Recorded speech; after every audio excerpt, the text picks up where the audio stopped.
नमस्कार, आप देख रहे हैं एटीएन भारत और मैं हूं आपके साथ मानवी ठाकुर। शुरुआत करते हैं आज की खास खबरों से।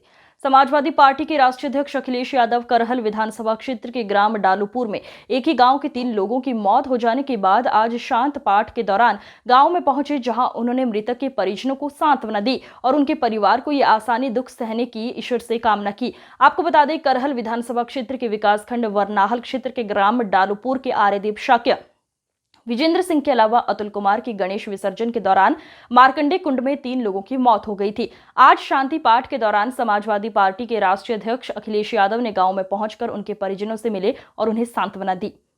इसके अलावा तीनों मृतकों के परिजनों को आर्थिक सहायता के रूप में 1-1 लाख रुपए का चेक भी दिया।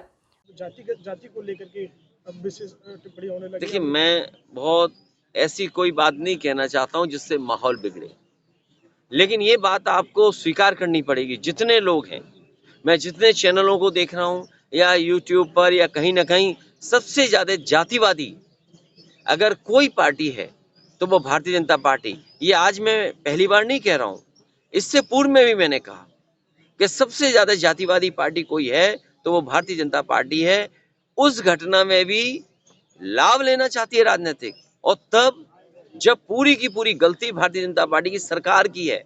कभी कोई पूछे जाकर के कि जो परिवार थे उन्होंने कितनी बार दरखास्त दी, कौन अधिकारी नहीं था जिसके सामने वो गए ना हो न्याय के लिए। बाबा जी का लेकिन न्याय क्यों नहीं मिला? न्याय क्यों नहीं मिला?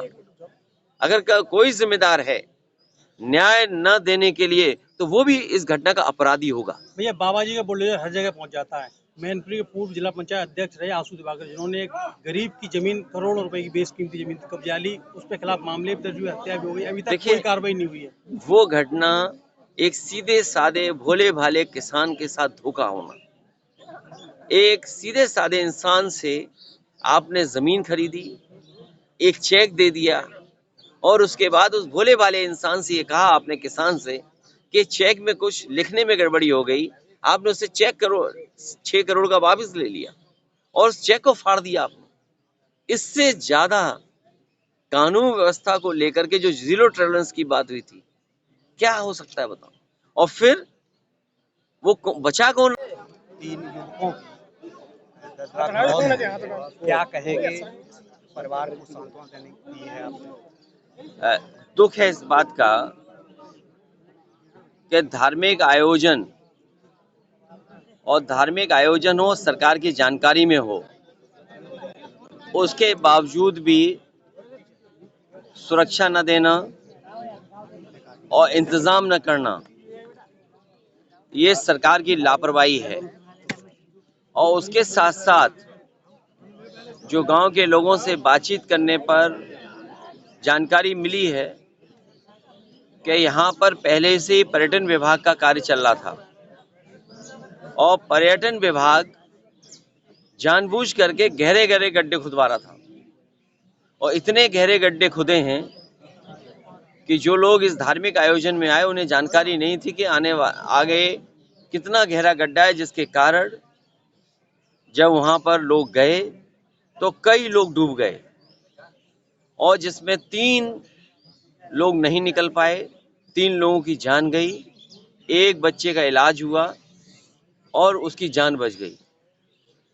सवाल यह है कि अगर सरकार का वहां कार्यक्रम चल रहा था या कोई कार्य योजना थी तो बोर्ड क्यों नहीं लगाया?